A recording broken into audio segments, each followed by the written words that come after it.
मी अक्षरशः नैराश्यात तिकडे चाललो होतो की हे काय चाललंय सगळीकडे, की ह्या केसला काही अर्थ नाही. हे फक्त निवडणुका आल्या की हे विरोधी पक्ष ते लावून धरतो, कुणाला तरी दाबायचं आहे, कुणाला तरी कुणाची तरी मान म्हणतात ना, ते ज्या पोपटात प्राण असतात त्याप्रमाणे ती उगाच तो पोपट दाबायचा आणि मग लोकांकडून मतं घ्यायची या सगळ्या मुद्द्यांवर.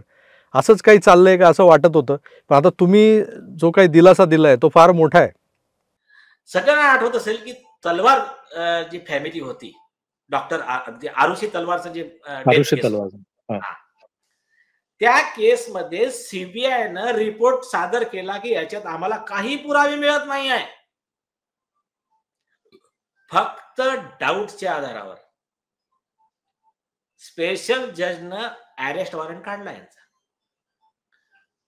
तो जजचा अधिकार आहे, त्याला सांगितलं सर्कमस्टॅन्शियल एव्हिडन्स इज सफिशियंट.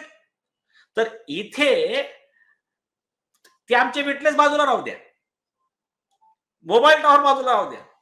हे फॉल्स स्टेटमेंट जे दिलं ना की त्या दिवशी मी तिथे नव्हतो, माझे आजोबा वारले, मी तिकडे होतो, रिया चक्रवर्तीचं माझं काही देणं घेणं नाही आहे. आणि 44 कॉल रेकॉर्ड तर सोडा, जे चॅट रिकव्हर केले ना नार्कोटिक्स ब्युरोने रिया चक्रवर्तीचे, ते दीपिका पादुकोण केस क्राईम नंबर 15 ऑफ 2020, त्याच्यामध्ये यांचे जे काही डिटेल आले आहे ते एवढं खतरनाक आहे ते. तर त्याच्यात तर हे सगळं म्हणजे हॅबिच्युअल खोटे बोलणारे आदित्य ठाकरे. तर this is a ground additional link. Supreme कोर्टाने सांगितलं की खोटा defence is a additional link, की हा आरोपी आहे आणि दुसरं एक जजमेंट आहे की this is a ground for his custodial interrogation. म्हणजे अशा माणसाला अटकपूर्व जामीन देऊ नका, त्याला ताब्यात घेऊनच तपास करायला पाहिजे, कारण तर आताच खोटा बोलला ना तो.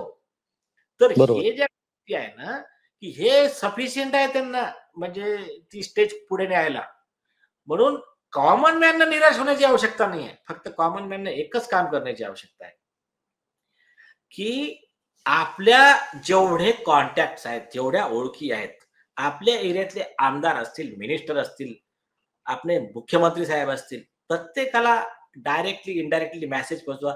हा जो व्हिडिओ आहे, नॉर्मली आकाश डिजिन्यांचा व्हिडिओ महाराष्ट्रातले ऑल पॉलिटिशियन, ब्युरोक्रॅट्स, पोलीस बघतातच, तरी याला जास्तीत जास्त पोहोचवा. सरकारला हा मेसेज पोहोचू द्या की एसआयटीचं जे काम स्लो चालू आहे त्याच्यावर नितेश राणेजींनी जे आरोप घेतले त्याच्यात खूप तथ्य आहे. यामध्ये जे पोलीस अधिकारी ज्यांनी सगळं पहिले कव्हरअप केलं, जे अरेस्ट होणार आहे याच्यात, ते याला ब्रेक लावतायत आणि त्यांचे ड्रग्सचे बिझनेस पण आहेत. आणि मिस्टर आदित्य ठाकरेंचे जे ड्रग्सचे गुन्हे आहेत त्याच्या पण फाईल्स आहेत, ऑन रेकॉर्ड आहेत सगळं. आणि नितेशजीनं तर किती वेळा बोलले, पण मी तर रेकॉर्ड बघितलेले आहेत, काही आमच्या टीमकडे पण अवेलेबल आहे ना, पार्ट ऑफ द कोर्ट आहे, part of the narcotics bureau आहे, सगळं आहे.